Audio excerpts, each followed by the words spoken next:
السلام علیکم ورحمۃ اللہ، جمعہ مبارک۔ جیسے کہ میرے پیارے بہن بھائیوں، آپ سب کو پتہ ہے کہ جمعے کا دن فضیلت کے اعتبار سے بہت بڑا دن ہے۔ اللہ تعالیٰ نے اس دن کو سب دنوں پر بے پناہ فضیلت عطا فرمائی ہے۔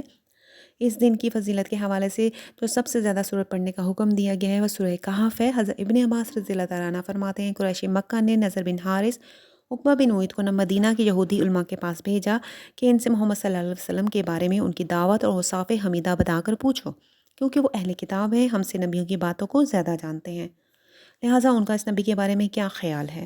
چنانچہ نضر بن حارث، عقبہ بن معیط مدینہ اس غرض سے آیا، یہود کے علماء سے نبی صلی اللہ علیہ وسلم کے بعض اوصاف اور باتیں بتا کر پوچھا کہ تم اہل تورات ہو، ہمیں بتاؤ کہ ہمارے اس آدمی یعنی محمد صلی اللہ علیہ وسلم کے بارے میں تم کیا کہتے ہو۔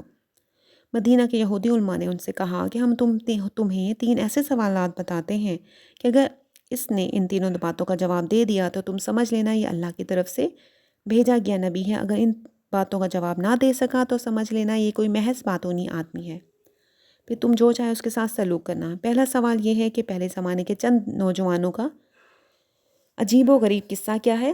دوسرا یہ کہ مشرق و مغرب کو فتح کرنے والا کون ہے؟ تیسرا یہ روح کیا چیز ہے؟ نظر عقبہ یہ سوالات لیے واپس مکہ آ کر قریش مکہ سے کہنے لگے، مدینہ کے یہودی علماء نے ہمیں 3 ایسے سوالات بتائے ہیں کہ وہ ہمارے اور ان مسلمانوں کے درمیان فیصلہ کر دیں گے۔ وہ سوالات ہم اس محمد صلی اللہ علیہ وسلم سے پوچھیں گے، اگر اس نے جواب دے دیا تو وہ اللہ کا نبی ہے، ورنہ وہ محض باتونی آدمی ہے۔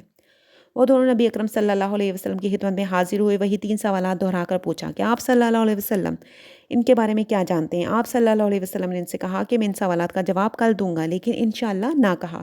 وہ سوال بتا کر چلے گئے، جواب کا انتظار کرنے لگے۔ 15 دن گزر گئے، نہ وحی آئی، نہ ہی جبرائیل علیہ السلام تشریف لائے۔ قریش مکہ مختلف باتیں بتانے لگے، بنانے لگے، موگیاں ہونے لگیں۔ یہ تکلیف دہ باتیں آپ صلی اللہ علیہ وسلم کو بھی شاہ گزرنے لگیں۔ آپ یہ سن کر بہت تکلیف میں تھے، آپ بہت پریشان ہو گئے۔ 15 دن گزر گئے، بہت پریشانی کے دن تھے۔ 15 دن گزرنے کے بعد حضرت جبرائیل علیہ السلام کی طرف اللہ کی طرف سے سورہ کہف لے کر آئے، جس میں کفار کی باتوں سے کبیدہ خاطر نہ ہونے اور ہر کام پر انشاءاللہ کہنے کی تلقین کے ساتھ ساتھ بالترتیب تینوں سوالات کے جواب بتائے گئے۔ حضرت برا بن عازب رضی اللہ تعالیٰ عنہ سے روایت ہے، ایک صحابی سورۃ کہف کی تلاوت کر رہے تھے، ان کے نزدیک ہی ان کا ایک گھوڑا 2 رسیوں سے بندھا ہوا تھا۔ اچانک نور کے ایک بادل نے ان کو ڈھانپ لیا، یعنی کہ صحابی کو، اور ان کے قریب سے قریب تر آنے لگا۔ گھوڑا بتکنے لگا۔ جب صبح انہوں نے اس واقعے کا ذکر نبی صلی اللہ علیہ وسلم سے کیا تو آپ صلی اللہ علیہ وسلم نے فرمایا، یہ سکنیت تھی جو قرآن پاک کی تلاوت کی وجہ سے اتر رہی تھی۔ حضرت ابو درداء رضی اللہ تعالیٰ عنہ کہتے ہیں، نبی صلی اللہ علیہ وآلہ وسلم نے فرمایا، جس نے سورہ کہف کی ابتدائی 10 آیات یاد کی وہ فتنہ و دجال سے محفوظ رہے گا۔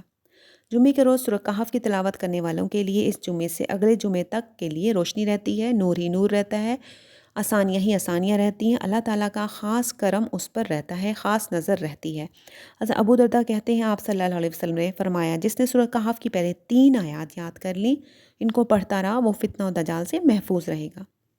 تو پیارے بہن بھائیوں، سورہ کہف کو پڑھنے کا معمول بنا لیجئے، اسپیشلی جمعے کے دن، کہ جمعے کے دن سورہ کہف جو بھی انسان پڑھے گا، اس جمعے سے اگلے جمعے تک اللہ تعالیٰ کی نظر کرم میں رہے گا، اللہ تعالیٰ کی خاص نظر کرم اس پر رہے گی، اور اس کی تمام مشکلیں، تمام پریشانیاں، تمام حاجتیں پوری ہوں گی، جو مشکلیں ہوں گی وہ حل ہوں گی، آسانیاں پیدا ہوں گی، اور زندگی میں ایک خوشیاں، سکون اور اطمینان نازل ہوگا۔ تو پیارے بہن بھائیوں، آج جمعے کا دن ہے، جلدی سے اٹھیے، وضو کیجیے اور سورہ کہف کی تلاوت کیجیے۔ جمعے سے پہلے پڑھ لیجیے، جمعے کے بعد پڑھ لیجیے، شام کو پڑھ لیجیے، لیکن جمعے کے روز ضرور سورہ کہف کی تلاوت کیجیے۔ انشاءاللہ آپ اپنی آنکھوں سے دیکھیں گے کہ اللہ تعالیٰ آپ کی زندگی میں کتنی زیادہ آسانیاں اور سکون نازل کرے گا۔